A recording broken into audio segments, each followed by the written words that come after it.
حالا ببینیم وقتی راجع به اشیا میخوایم صحبت بکنیم، مثلا بگیم که رنگش اینه، انقدر وزنشه، پایش قویه، نمیدونم پشتش بلنده، راجع به یه شیئی. مثلا من اینجا اومدم راجع به چیر نگی ها، چیر صندلی اومدم صحبت کردم. چند تا جمله نوشتم. It is a chair. It is این هست یک صندلی. It is a chair. Its color is. بچه color و یا رنگ کلمه دو املاییه. میتونی با یو و بدون یو بنویسیش. این شکلی میشه. یه یو میتونی بذاری این یو رو، میتونی هم نذاری. دو املاییه. Its color is. یه صندلی اینجاه. Brown قهوه‌ایه.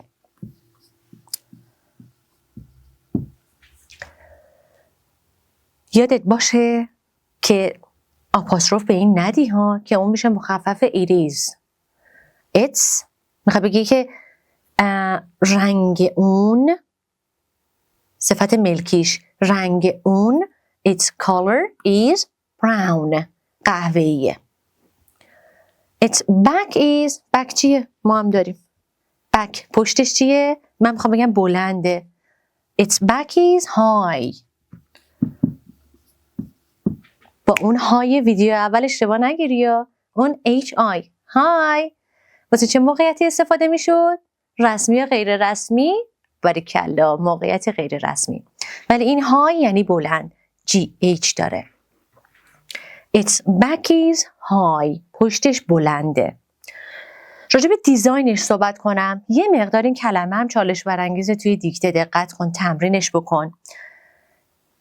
Its design is. دیزاینش چیه؟ میخوام بگم خوشگله. Its design. دیزاین اون یعنی مالکشه دیگه، مال اونه، دیزاین اون.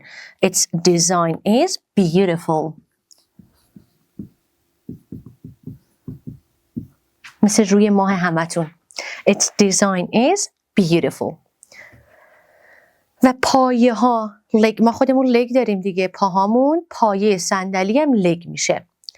Its legs. پایه های اون، چون از یه دونه پایه هم بیشتر داره، 4 تا پایه داره، اینجا من اس گذاشتم. Its legs are. پایه هاش چی هن؟ قوی هن. Strong.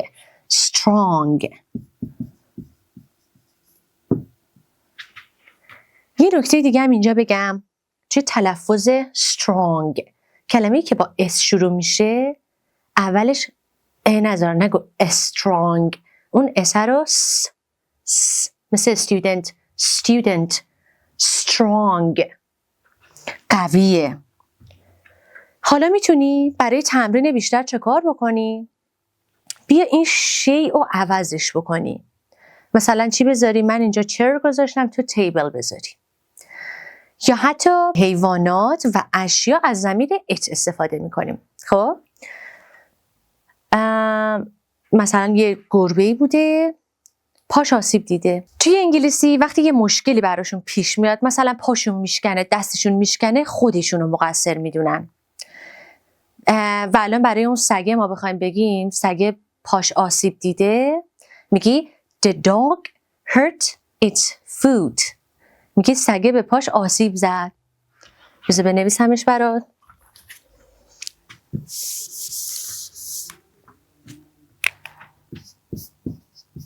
The dog hurt. میخوام بگم پاهاشو. خب دوباره it's. بازم نکته رو فراموش نکن، آپاستروف نذاری ها، غلط میشه. It's foot. یه دونه از پاهاش آسیب دیده سگه. امیدوارم برات مفید باشه این ویدیو.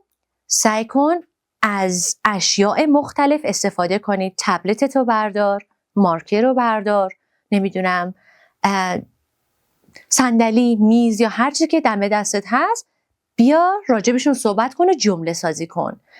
بدون تمرین و تلقین و تکرار و مثال زدن و بلند بلند تکرار کردن هیچ وقت کار در نمیاد. حواست باشه که تمرین و صدای خودت بشنوی.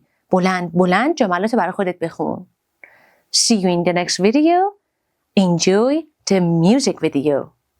Bye for now.